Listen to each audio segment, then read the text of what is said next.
అన్న నమస్కారం అన్న.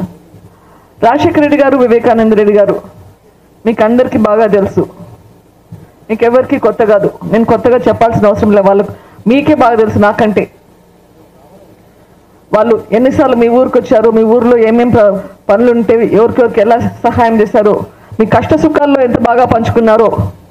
వివేకానంద రెడ్డి గారు ఎన్నిసార్లు ఇక్కడికి వచ్చారో, మీ ఇళ్లలో ఎన్నిసార్లు వచ్చారో మీకే తెలుసు. అటువంటి మనిషిని 5 సంవత్సరాలు అయింది. 5 సంవత్సరాల క్రితం అతి దారుణంగా, కిరాతకంగా గొడ్డలితో నరికి చంపినారు. నేను ఎక్కడో అమెరికాలో ఉండేదాన్ని, ఇక్కడికి వచ్చి తల్లిదండ్రులను చూసుకోవాలని చెప్పి వచ్చిన. అంత అన్యాయం చూసి సహించాలనా? ఎలా సహిస్తాను? మీ ఇంట్లో జరిగితే సహిస్తారక్క? ఇంత అన్యాయం మీ ఇంట్లో జరిగితే సహిస్తారన్నా? ఎట్లా సహిస్తాము? అందుకే ఈ పోరాటం. మన ఊర్లో ఇట్లా మళ్ళీ ఇంకొకసారి జరగకూడదు, ఇట్లా జరిగితే మనందరికీ నష్టం అవుతుంది, జరగకూడదు అని ఈ పోరాటం.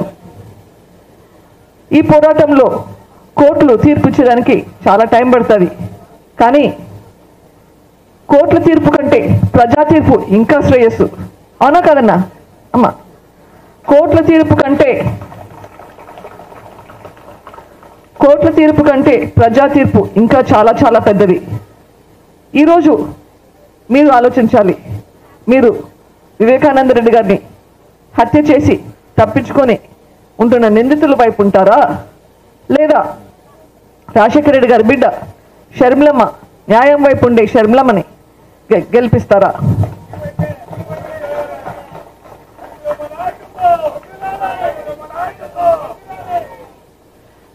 అన్న అమ్మ బయటకు వచ్చి ధైర్యంగా సపోర్ట్ ఇస్తున్నారు, చాలా చాలా చాలా థ్యాంక్స్.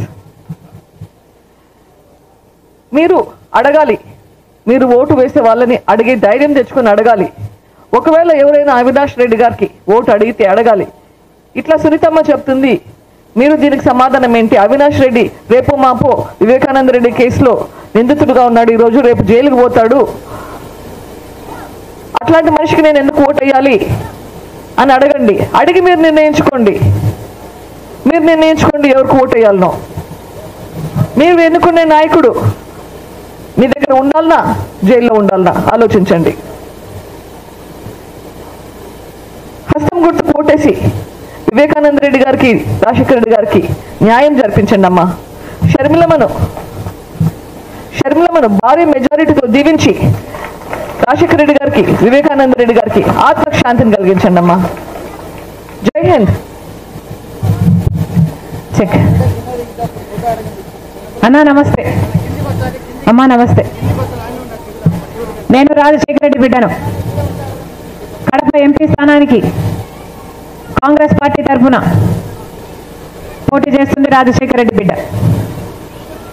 ఒకవైపు రాజశేఖర రెడ్డి బిడ్డ నిలబడింది, ఇంకోవైపు రాజశేఖర రెడ్డి గారి తమ్ముడు వివేకానంద రెడ్డి గారిని హత్య చేయించారు అని సిబిఐ చెప్తున్న నిందితుడు అవినాష్ రెడ్డి ఇంకోవైపు నిలబడ్డాడు. అవినాష్ రెడ్డి ఇప్పటి ఎంపీ కాదు, 10 సంవత్సరాలుగా ఎంపీగా ఉన్నారు. మరి 10 సంవత్సరాలుగా ఎంపీగా ఉండి అవినాష్ రెడ్డి గారు మీకు ఏం పనికొచ్చారో ఒకసారి ఆలోచన చేయండి. కనీసం కడప స్టీల్ ఫ్యాక్టరీ రాజశేఖర రెడ్డి గారి కళ, కడప స్టీల్ ఫ్యాక్టరీ రాజశేఖర రెడ్డి గారు ఉండుంటే పూర్తయిపోయేది.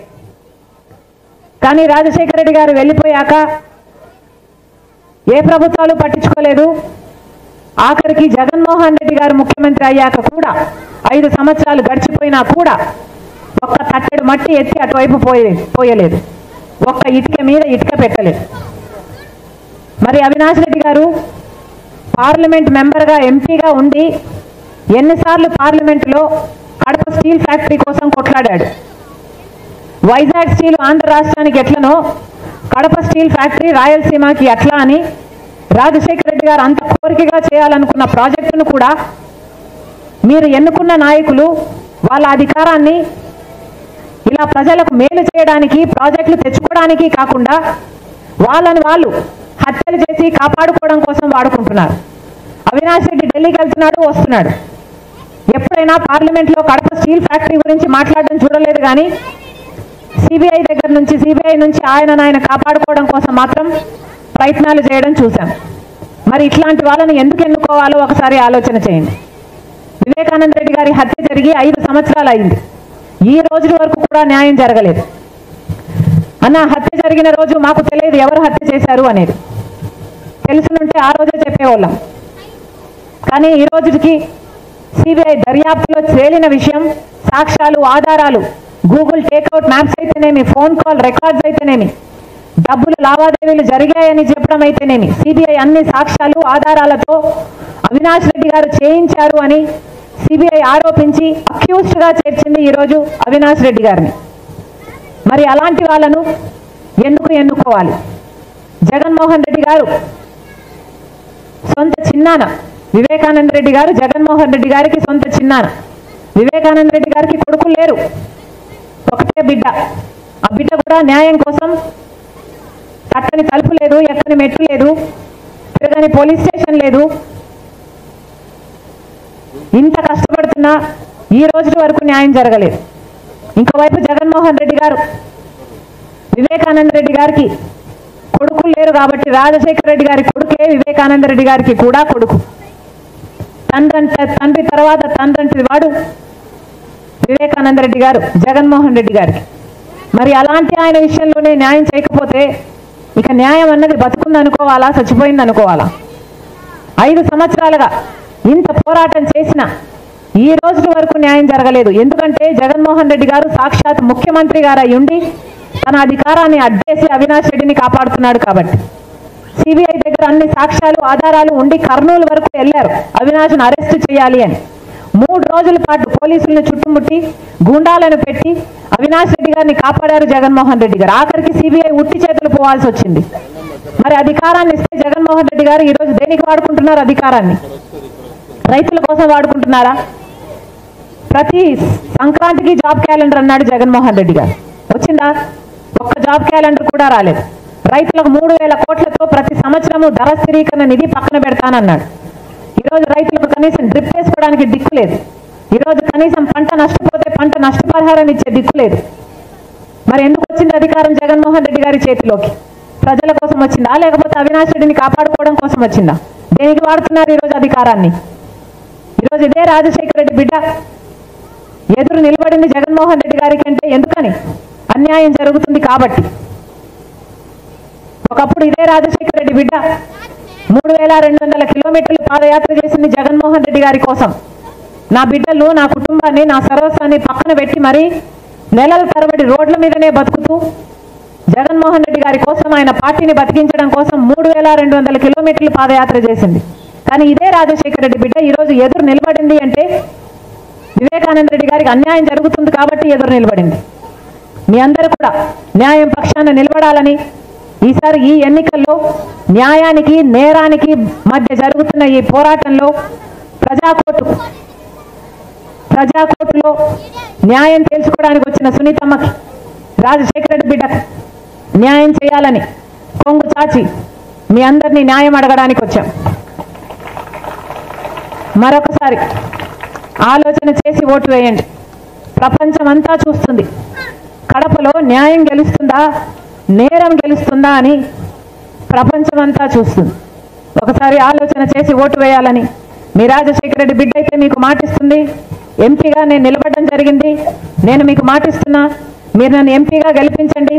ఎలాగైతే రాజశేఖర రెడ్డి గారు మీకు సేవ చేశారో, ఎలాగైతే వివేకానంద రెడ్డి గారు మీకు అందుబాటులో ఉన్నారో, నేను మీకు మాటిస్తున్నా, మీరు నన్ను ఎంపీగా గెలిపించండి. నేను మీకు అలా సేవ చేయడానికి, అలా అందుబాటులో ఉండడానికి ముందుకొచ్చాను. ఈ రాజశేఖర రెడ్డి బిడ్డను మీరు గెలిపించండి. మీ బిడ్డ అవుతుంది, మీ బలం అవుతుంది, మీ గొంతు అవుతుంది, మీ కోసం కొట్లాడుతుంది, మీ బాధ్యతను తన భుజాన వేసుకుంటుంది. మీరు ఆశీర్వదించండి. ఎంపీగా రాజశేఖర రెడ్డి బిడ్డను గెలిపించండి. ఇదే గడ్డ మీద బతుకుతుంది రాజశేఖర రెడ్డి బిడ్డ. ఇదే గడ్డ బిడ్డలకు తన జీవితాన్ని అంకితం చేయడానికి సిద్ధంగా ఉంది రాజశేఖర రెడ్డి బిడ్డ. మనస్ఫూర్తిగా ఆశీర్వదించాలని మీ రాజశేఖర రెడ్డి బిడ్డ, మీ వివేకానంద రెడ్డి బిడ్డ ప్రతి అన్నను, ప్రతి తమ్ముని, ప్రతి అక్కను, ప్రతి చెల్లిని శిరస్సు వంచి చేతులు జోడించి మనస్ఫూర్తిగా ప్రార్థిస్తున్నాం. జోహార్ వైఎస్ఆర్. అన్నా హస్తం గుర్తన్నా, అన్న ఆశీర్వదించండి. అమ్మ హస్తం గుర్తమ్మ ఆశీర్వదించండి. అమ్మ మీరు ఓటు వేయడానికి వెళ్ళినప్పుడు ఇది వైట్ పేపర్, మీకు మొట్టమొదట ఇచ్చేది వైట్ స్లిప్పే, ఎంపీ స్లిప్. తెల్ల పేపర్ ఇస్తారు. తెల్ల పేపర్లో 4వ గుర్తు హస్తం గుర్తు, రాజశేఖర రెడ్డి బిడ్డ గుర్తు. రాజశేఖర రెడ్డి గారి గుర్తు కూడా హస్తం గుర్తే. అమ్మ ఆశీర్వదించండి.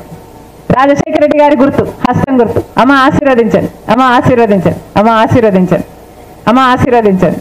అమ్మ నమస్తే అన్న, నమస్తే అన్న. రాజశేఖర రెడ్డి బిడ్డను కడప ఎంపీ స్థానానికి రాజశేఖర రెడ్డి బిడ్డ కాంగ్రెస్ పార్టీ తరఫున పోటీ చేస్తుంది. రాజశేఖర రెడ్డి గారు మీకు సేవ చేశారు, వివేకానంద రెడ్డి గారు కూడా మీకు సేవ చేశారు. ఒకరు 30 ఏళ్ళు చేశారు, ఒకరు 40 ఏళ్ళు చేశారు. ఎలా చేశారో మీకు తెలుసు. మళ్ళీ రాజశేఖర రెడ్డి బిడ్డ మీకు అదే సేవను అందించాలని ఈరోజు రాజశేఖర రెడ్డి బిడ్డ పోటీ చేయడం జరుగుతుంది. రాజశేఖర రెడ్డి గారు ముఖ్యమంత్రిగా ఉన్నది 5 సంవత్సరాలు మాత్రమే. కానీ 5 సంవత్సరాలలో ఎంతో సాధించాడు రాజశేఖర రెడ్డి గారు. రుణమాఫీ అయితేనేమి, ఉపాధి హామీ అయితేనేమి, 40 లక్షల మందికి ఇల్లులు కట్టడం అయితేనేమి, జలయజ్ఞంలో ప్రాజెక్టులు చేయడం అయితేనేమి, ఫీజు రీయింబర్స్మెంట్ అయితేనేమి, ఆరోగ్యశ్రీ అయితేనేమి, ఇలాంటి ఎన్నో చేశాడు రాజశేఖర రెడ్డి గారు కేవలం 5 సంవత్సరాలలో మాత్రమే. అదే 5 సంవత్సరాలు జగన్మోహన్ రెడ్డి గారికి కూడా అవకాశం ఇచ్చారు ప్రజలు ముఖ్యమంత్రిగా. మరి జగన్మోహన్ రెడ్డి గారు ప్రత్యేక హోదా కోసం బీజేపీ మెడలు వంచి మరీ తీసుకొస్తానన్న జగన్మోహన్ రెడ్డి గారు ఆ మాట నిలబెట్టుకోలేదు. 3 రాజధానులను కడతానని చెప్పిన ఆ మాట కూడా జగన్మోహన్ రెడ్డి గారు నిలబెట్టుకోలేదు. రాజశేఖర రెడ్డి గారు వదిలి వెళ్ళిపోయిన జలయజ్ఞంలోని ప్రాజెక్టులన్నీ మా నాన్న తలపెట్టినవి అన్ని పూర్తి చేస్తానని నవరత్నాలలో చేర్చిన జగన్మోహన్ రెడ్డి గారు ఆ మాట కూడా నిలబెట్టుకోలేదు. సంక్రాంతి వచ్చినప్పుడల్లా జాబ్ క్యాలెండర్ వస్తుంది అన్న జగన్మోహన్ రెడ్డి గారు 5 సంక్రాంతులు వచ్చిపోయినా ఒక్క జాబ్ క్యాలెండర్ కూడా రాలేదు. 3,000 కోట్ల రూపాయలు రైతుల కోసం మద్దతు ధర, ప్రతి సంవత్సరము ధర స్థిరీకరణ నిధి పక్కన పెడతానన్న జగన్మోహన్ రెడ్డి గారు ఒక్క సంవత్సరం కూడా పక్కన పెట్టలేదు. అలాగే 4,000 కోట్ల రూపాయలు పంట నష్టపోతే పంట నష్టపరిహారానికని ప్రతి సంవత్సరము పక్కన పెడతానన్న జగన్మోహన్ రెడ్డి గారు ఒక్క సంవత్సరం కూడా పెట్టలేదు. పూర్తి మద్యపాన నిషేధం చేస్తానన్న జగన్మోహన్ రెడ్డి గారు ఈ రోజు వరకు మద్యపాన నిషేధం చేయకపోగా వాళ్ళు అమ్మిందే వాళ్ళకి ఎంత కమ్ముతే అంతకే కొనాలి, అదే తాగాలి అన్న పరిస్థితిలో తయారైంది. ఇలా ఇచ్చిన ప్రతి మాట ఫ్యాన్ గాలికి కొట్టుకుపోయారు. మరి అలాంటప్పుడు ఇదే వైసీపీ పార్టీని ఎందుకు గెలిపించాలి, ఎందుకు ఓట్లు వేయాలి ఒకసారి ఆలోచన చేయండి. ఎంపీ అవినాష్ రెడ్డి గారు ఉన్నారు. కడప స్టీల్ ఫ్యాక్టరీ అన్నది రాజశేఖర రెడ్డి గారి కళ. విశాఖపట్నం స్టీలు ఆంధ్ర రాష్ట్రానికి ఎలా తలమానికమో ఇక్కడ రాయలసీమకు కడప స్టీల్ అలా ఉండాలి అని రాజశేఖర రెడ్డి గారు కలలు కన్న ప్రాజెక్ట్. మరి అవినాష్ రెడ్డి గారు ఒకసారి కాదు 2 సార్లు ఎంపీగా గెలిపిస్తే ఒకసారైనా పార్లమెంటులో కొట్లాడా, ధర్నా చేశాడా, కడప స్టీల్ ఫ్యాక్టరీ రావాలి అని కూర్చున్నాడా? 10 సంవత్సరాలు దాని గురించి మర్చిపోయారు.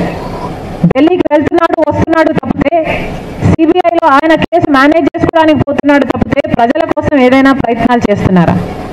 జగన్మోహన్ రెడ్డి గారికి అధికారం ఇచ్చి ఎన్నో చేస్తాడనుకుంటే ఈరోజు అధికారాన్ని దేనికి వాడుతున్నారు? వివేకానంద రెడ్డి గారిని హత్య చేయించారు అని సిబిఐ అక్యూజ్డ్గా చేర్చిన అవినాష్ రెడ్డిని కాపాడుకోవడం కోసం వాడుకుంటున్నాడు జగన్మోహన్ రెడ్డి గారు. ఈ రోజు వరకు జగన్మోహన్ రెడ్డి గారు సమాధానం చెప్పలేదు. గొడ్డలి వేట్లకు బలైతే, ఇల్లంతా రక్తపాతం అయితే సాక్షి ఛానల్లో మాత్రం హార్ట్ అటాక్ అని చెప్పారు. ఎందుకని జగన్మోహన్ రెడ్డి గారు ఇంతవరకు సమాధానం చెప్పలేదు. ఈ రోజు వరకు హత్య జరిగిన రోజున సిబిఐ ఎంక్వైరీ కోరిన జగన్మోహన్ రెడ్డి గారు ముఖ్యమంత్రి అయ్యాక ఎందుకు వద్దన్నారో చెప్పలేదు. మీకు భయపడడానికి ఏమీ లేకపోతే, దాచిపెట్టుకోవడానికి ఏమీ లేకపోతే సిబిఐ ఎంక్వైరీ చేసుకుంటే, ఇంకో ఎంక్వైరీ చేసుకుంటే, మరి ఇన్ని అనుమానాలు ఉండి కూడా జగన్మోహన్ రెడ్డి గారు నోరు విప్పకపోగా 5 సంవత్సరాలు హత్య చేయించారు అని సిబిఐ చెప్తున్న అవినాష్ రెడ్డిని కాపాడుకోవడం కాకుండా ఇప్పుడు మళ్ళీ అదే అవినాష్ రెడ్డికి టికెట్ ఇచ్చారు. అంటే మళ్ళీ అవినాష్ రెడ్డి గెలవాలి, అధికారం వాడుకొని తప్పించుకొని తిరగాలి, ఇలాంటి వాళ్ళు చట్టసభలకు వెళ్ళాలి. మరి ప్రజలకు మేలు జరుగుతుందా, బిడ్డలకు మేలు జరుగుతుందా? ఒకసారి ఆలోచన చేసి ఓటు వేయండి. ఈరోజు రాజశేఖర రెడ్డి బిడ్డ నిలబడింది అంటే ఇది న్యాయానికి నేరానికి మధ్య జరుగుతున్న పోటీ. మీ అందరూ ఏ వైపు ఉంటారు అన్నది కడప ప్రజలు న్యాయాన్ని గెలిపిస్తారా, నేరాన్ని గెలిపిస్తారా అని ప్రపంచమంతా చూస్తుంది.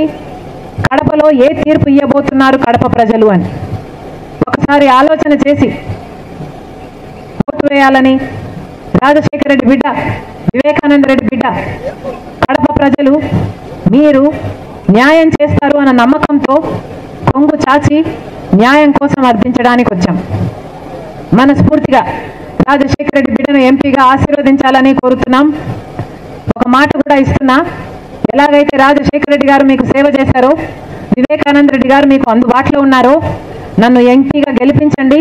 నేను కూడా రాజశేఖర రెడ్డి గారి అడుగు జాడల్లో మీకు సేవ చేస్తా. వివేకానంద రెడ్డి గారు మీకు అందుబాటులో ఉన్నట్టు మీకు అందుబాటులో ఉంటా.